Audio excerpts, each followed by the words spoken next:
En las imágenes que tenemos delante de nosotros, estoy seguro que muchos ya han identificado a uno de los personajes. Previamente, en nuestras clases, vimos el tema de la Primera Guerra Mundial y terminamos el tema investigando sobre justamente uno de los personajes que tenemos aquí al frente. El día de hoy vamos a hacer la continuación del tema de la Primera Guerra Mundial, porque la historia jamás se detiene y el tiempo nunca espera. ¿Qué pasó, profesor, luego de la Primera Guerra Mundial?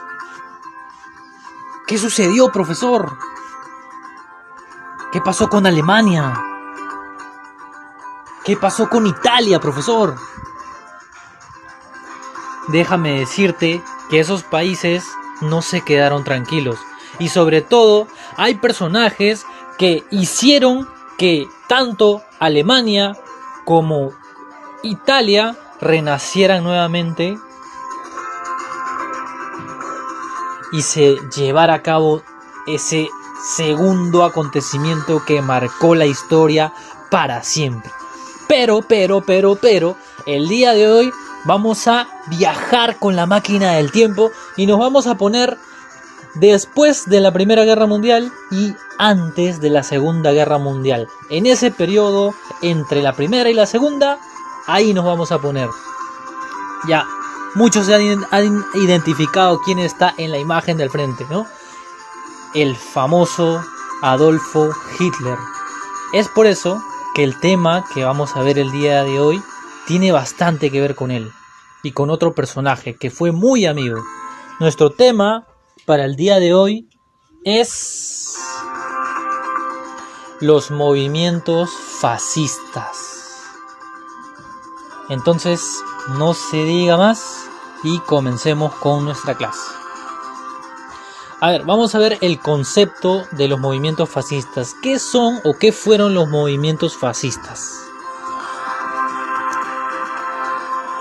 Vamos a leerlo todos juntos a la 1, a las 2 y a las 3.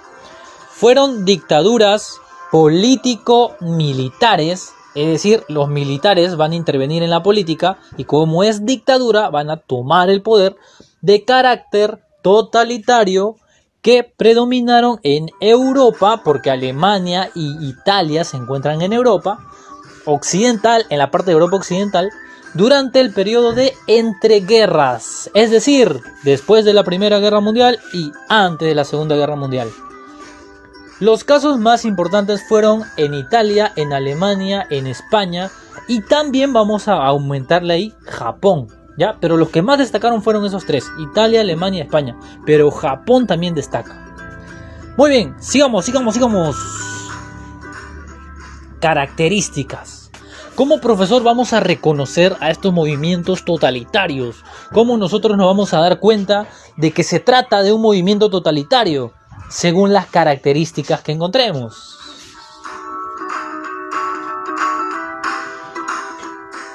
Primera característica. Los movimientos fascistas se caracterizan por ser totalitarios. ¿Ya? Los movimientos fascistas tienen la característica del totalitarismo. ¿Qué quiere decir eso, profesor? Son regímenes políticos donde el Estado ejerce el control absoluto del poder. Algo así como lo que pasaba en las monarquías antiguas, donde el rey, el monarca, era quien gobernaba y tenía el poder absoluto. Igualito, eso va a pasar acá. Pero en este caso no va a ser un rey, no va a ser un monarca, va a ser un militar. ¿Ya? Entonces esta es la característica principal de los movimientos fascistas. Por eso también se le llama movimientos totalitarios, por esta característica. Ahora sí, segunda característica, el corporativismo. ¿Qué quiere decir el corporativismo? A ver, te hago la pregunta. Cuando hablamos de corporación, ¿qué se te viene a la mente? Corporación, ¿qué es una corporación? ¿Es juntar a personas o es alejar a personas? ¿Qué es? Muy bien, una corporación es juntar a las personas. Es por eso que esta característica dice: buscan conciliar, es decir, juntar, unir los intereses de los burgueses, y salió en rima sin querer queriendo, es decir, las personas que tienen más dinero, pues, y de los obreros, las personas, ¿te acuerdas?, que salen a reclamar a veces porque no se respeta sus derechos. Aquí en el Perú, inclusive, en la época de la República Aristocrática, cuando vimos el tema de la República Aristocrática, vimos cómo los obreros salían a reclamar a las calles, ¿te acuerdas, sí o no? Sí, vimos bastante cómo los obreros reclamaban por las 8 horas de trabajo, no hacían sus huelgas y todo, ¿te acuerdas? Ya. Acá, en los movimientos totalitarios, lo que buscan es que los burgueses y los obreros estén juntos, concilien sus intereses, y de esa manera eliminar las clases sociales. Ya, eso es el corporativismo, juntar a los burgueses y a los obreros y darles los mismos derechos. Eso buscaban los movimientos fascistas, ¿ya? Tercera característica, y esto estoy muy seguro que muchos ya lo pueden reconocer fácilmente: el chauvinismo. ¿Qué es el chauvinismo, profesor? Para entenderlo, quiero que observes bien la imagen que te he puesto ahí como ejemplo.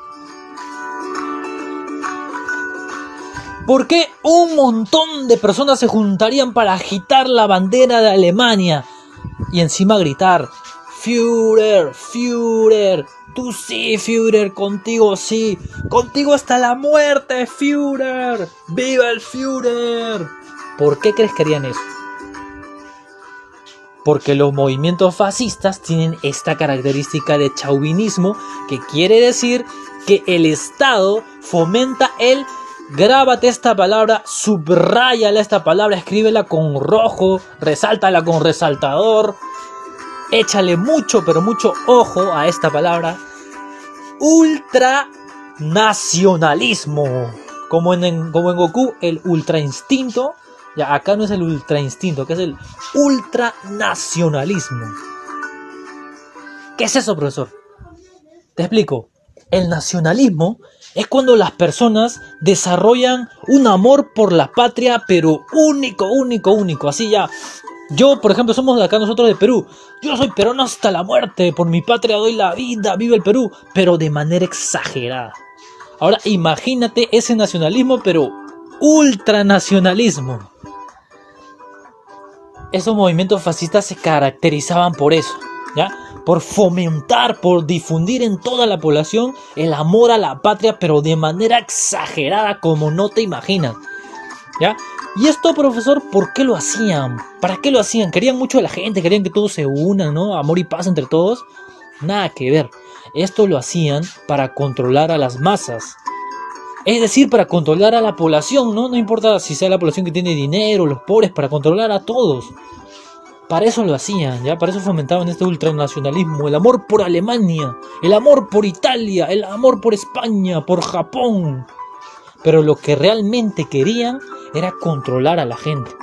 Claro, porque cuando vas a ir a las guerras, cuando vas a enfrentar en las guerras, necesitas de la población para que te apoye, ¿no? Entonces esto era lo que hacían los movimientos fascistas allá en Europa. Última característica. Y acá te pongo al personaje principal de nuestra clase del día de hoy. Y tenlo muy en cuenta. Échale mucho ojo. Recuerda esa cara. Recuérdala bien porque la vamos a ver en las próximas clases que se vienen. Cuarta característica de los movimientos fascistas: el caudillismo. Y estoy seguro que tú recuerdas la palabra caudillo, que lo hemos visto anteriormente, si no me equivoco. El caudillo es el militar, ¿ya? El que dirige en el ejército. Y en este caso, en los movimientos fascistas, ellos ponían al caudillo como representante de los intereses del país, ¿ya?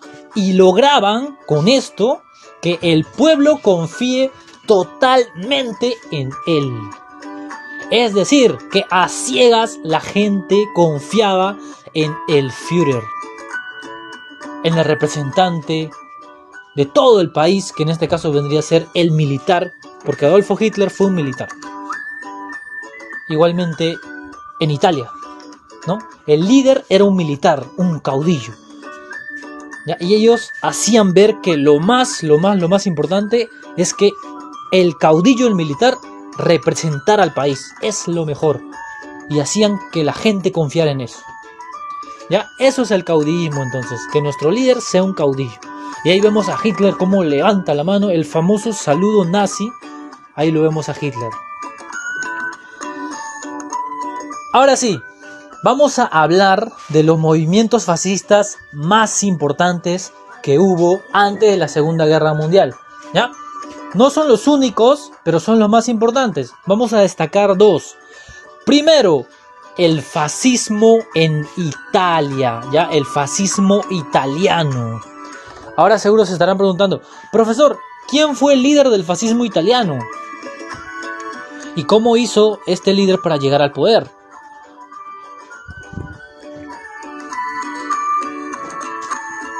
Ahí vemos en pantalla las respuestas. El fascismo italiano estuvo liderado por Benito Mussolini, más conocido como el Duce o el Duce. ¿Qué se refiere a esta palabra, profesor? ¿Qué significa, profesor? Esa palabra significa dirigir. En este caso, el Duce significaría el que dirige.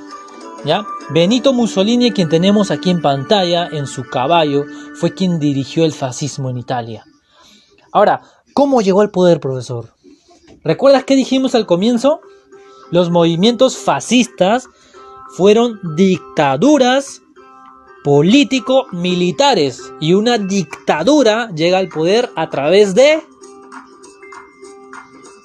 Correcto, a través de un golpe de estado. Y Benito Mussolini llegó al poder mediante la marcha sobre Roma, el año 1922. ¿Qué es la marcha sobre Roma, profesor? Así se le llamó al golpe de estado que hizo Benito Mussolini al gobierno de Italia. Te cuento un poquito de cómo fue esto. La marcha sobre Roma, 25.000 fascistas italianos, a los que se llamaba los camisas negras, tomaron la capital de Roma y, acompañando a Benito Mussolini, entraron y se apoderaron del gobierno. ¿Ya? Eso fue la marcha sobre Roma. Ese fue el golpe de estado que hizo Mussolini para tomar el poder. ¿Ya? Pero mira cuánta gente lo apoyaba. Benito Mussolini era un líder total, y tenía mucha gente que lo apoyaba. Sigamos. Ahí tenemos una imagen de la marcha sobre Roma, cómo fue, ¿no? Cuánta gente que apoyó a Benito Mussolini en ese golpe de estado. Otro hecho importante que se dio en el fascismo italiano es en el año 1936. Se firma un tratado que se denominó de la siguiente manera: el eje Berlín-Roma. Y ahí tienes en la imagen, ¿no? Este tratado, ¿a qué países juntó? Por un lado tenemos a Italia con Benito Mussolini, claro, que tiene que ver con Roma, porque Roma es la capital de Italia. Y por otro lado tenemos a Adolfo Hitler con Alemania, y que tiene que ver con Berlín, porque Berlín es la capital de Alemania. En pocas palabras, profesor, el contrato eje Berlín-Roma fue la unión de Italia y de Alemania, ¿ya? Estos países aquí se juntaron y se dijeron que uno iba a proteger al otro. Si cualquier país atacaba a cualquiera de los dos, se iban a defender mutuamente, ¿ya? Y acá se forma una de las primeras alianzas que vamos a ver en la Segunda Guerra Mundial. Porque así como en la Primera Guerra Mundial se formaron alianzas, para la Segunda Guerra Mundial igualmente se van a formar alianzas, solo que con diferentes nombres, ¿ya? Y acá vemos una de las primeras. Y vas a ver que más países se van a juntar. Ahora sí, pasamos al nazismo alemán, ¿no? La parte más esperada de toda la clase y también la parte más importante de la clase. Así que por favor, muy atentos a esta parte, muy pero muy atentos. En el nazismo alemán tenemos a Adolfo Hitler, más conocido como el Führer, es decir, el líder. Ya él fue quien lideró aquí los movimientos fascistas en Alemania, conocido como el nazismo. Hitler, ¿sabes cómo fue que hizo para llegar al poder? Para Hitler, digamos que le fue más fácil, porque recuerda algo. Mira, cuando terminó la Primera Guerra Mundial, Alemania quedó pero totalmente destruida. Y hay un tratado que estoy seguro que tú recuerdas, porque ya lo hemos visto en clase, que es el Tratado de Versalles. Y en el Tratado de Versalles habían varios puntos que hacían que Alemania quedara en crisis, porque tenía que pagar varias deudas, tenía que someterse a los demás países. Y habían muchos, pero muchos alemanes que habían quedado muy descontentos con esto. Y uno de esos alemanes fue Adolfo Hitler. Entonces Hitler empezó a juntar a la gente para luchar en contra de ello. Es por eso que ahí dice que Hitler aprovecha el descontento social de Alemania producto de las consecuencias del Tratado de Versalles. Alemania había quedado en crisis económica, crisis social, crisis política, y Hitler aprovechó todo esto para juntar a gente para que lo apoyara, para luchar en contra del Tratado de Versalles. Y había un montón de gente que lo apoyó a Hitler, un montón de gente. Es por eso que en el año 1922 se funda el Partido Obrero Nacional Socialista Nazi. ¿Ya? Los famosos nazis se juntaron aquí, se formaron aquí. Y vemos ahí en nuestra imagen cómo Hitler tiene apoyo de la población tremendamente, sobre todo de la clase trabajadora. ¿Ya? El partido nazi se fundó para captar a la gente de la clase trabajadora, a la gente de bajos recursos. Déjame contarte esta parte. Luego de ello, Hitler intentó tomar el poder a través de un golpe de estado, pero fracasó y fue enviado a la cárcel. ¿Ya? En el año 1923 fracasa el golpe de estado que quiere hacer Hitler y lo mandan a la cárcel. En la cárcel, Hitler escribe un libro que se llama Mi lucha. Y en ese libro, Hitler plantea la necesidad de expandir vitalmente el territorio de Alemania. Ya plantea todas las ideas que él tiene en el libro Mi lucha. La gente lo apoya mucho más. Luego que sale, llega al gobierno, ingresa al gobierno. Y en el año 1933, Hitler es elegido como canciller gracias al respaldo popular que había alcanzado el partido nazi. ¿Ya? Por eso te digo que había un montón de gente que apoyaba a Hitler, incluso después que salió de la cárcel. Y entonces llega al poder. Primero como canciller, pero años después que muere el presidente Hindenburg, él toma el poder y se convierte en el presidente de Alemania.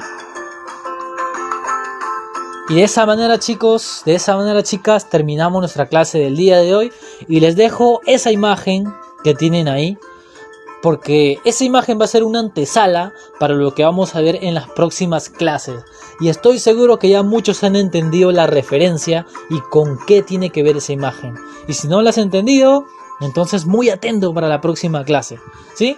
Mi nombre es el profesor Edinson Yampasi Curo.